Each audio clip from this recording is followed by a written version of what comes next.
It's another week, and welcome back to Following the Call, Living the Sermon on the Mount Together. We are on chapter 8, and it's entitled Hungry and Thirsty. Here's the passage from Matthew, just to kick us off here. Matthew 5, verse 6. Blessed are those who hunger and thirst for righteousness, for they will be filled. Rich, what are your thoughts on this chapter after reading it? Very good chapter. An essay by William Barclay. I think we should start at the beginning by talking about what is righteousness, because that's a word that I sometimes struggle with. What does it mean? And William Barclay suggests a bunch of meanings, which I think are all worth thinking about. The first being justice in a broader sense, so equality, fairness in the world. And the second being maybe what we more often think about, being morally right, doing things that are right as opposed to things that are wrong in our personal lives. And the final one is justification. So the justification we receive through faith in Christ. And Barclay suggests that these are all of these definitions are worth thinking about in the context of this beatitude. And I think maybe sometimes we fixate on the personal aspect of this, being morally right, and forget about the other definitions, which are, I think, equally important. Yeah. I mean, to me, as also suggested in this chapter, righteousness just means having the right relationship with God.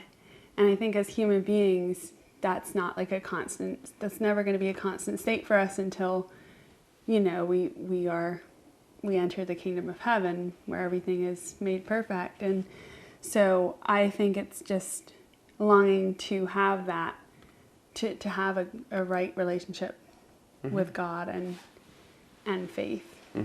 So yeah, no, that is also what it means. But the words hungry and thirsty, which this chapter leads with, I think should also give us something to reflect on. When we experience hunger and thirst for food, that tends to be what occupies our minds, unless we're very disciplined. No. And he was also the author here, Barclay, was also giving the historical context for that, how, you couldn't just turn a tap and the water would come out. You actually had to depend on wells and springs and go fetch your water as well as food. There's no such thing as a little snack or a pick-me-up. You actually had to go hunt and gather and forage. So it was kind of a constant state and probably pretty high on people's minds just for survival. And he also pointed out being thirsty, they had to travel for distances, and that context was often a very arid part of the world. The climate was not exactly hospitable, so just dealing with potentially facing death if you didn't refill your goat skin or whatever they used your to water transport skin, water at that time. I think that does point to something important, though, right? So when you're hungry and thirsty, and especially in that context, you're not just sitting around thinking about it. Right. You're doing something. You're doing something, and trying to satisfy that need. And that really is how our life of our life should be, not just our life of faith, but our life should be doing things to because we are compelled by hunger and thirst for justice, to live right in the eyes of God, and nothing else is more important.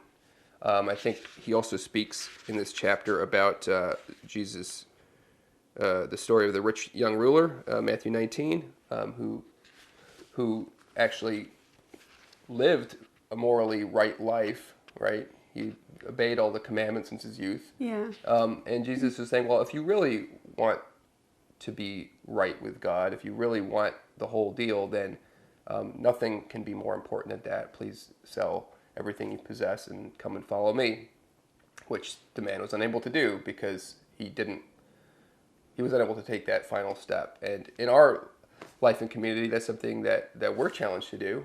This is why we, give up everything that we have, is because we want nothing else to be more important than obedience to the call that each of us has been given.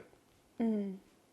Yeah, and I think you alluded to this, and it also relates when you're first talking about this author and their definition of righteousness, but also how there are people that you can't possibly find any fault with their moral character. I have not met those people. He points out that they may exist somewhere. He said it seldom happens. Okay. So, yeah, I think he'd agree with you. People that just like can't seem to make a mistake. I mean, I think that's often just like how we want to be perceived becomes more important than actually living right with God. And then also, other people who may drink too much or whose language may at times be lurid, and their passions are not always under control, and that is probably more speaks to all of us. Yeah, can relate to that. And how, you can have, there's a part of goodness in each person, obviously, and how that kind of comes together then, because neither is completely right. Like, I think it's probably easier for the second type of person to hunger and thirst for righteousness, because it's pretty obvious that they don't have it all together, and I think it actually probably is harder for someone like the rich young ruler who followed all the commandments since his youth and dotted all his I's and crossed all his T's. Right. It's harder for someone like that who can be perceived as righteous to really attain full righteousness, all of righteousness, total righteousness. Right. Not just following the rules. Mm-hmm. And so if we long for that and crave for God's righteousness, the promise is there that He will fulfill that need. We will be filled. Awesome. We will be filled, yeah. Lots to think about. A great chapter. Thanks everyone who comments every week. You know who you are. And if you haven't yet, please do drop a line in the comments to help us think more about these important words and how they can affect each one of our lives. We'll talk next week.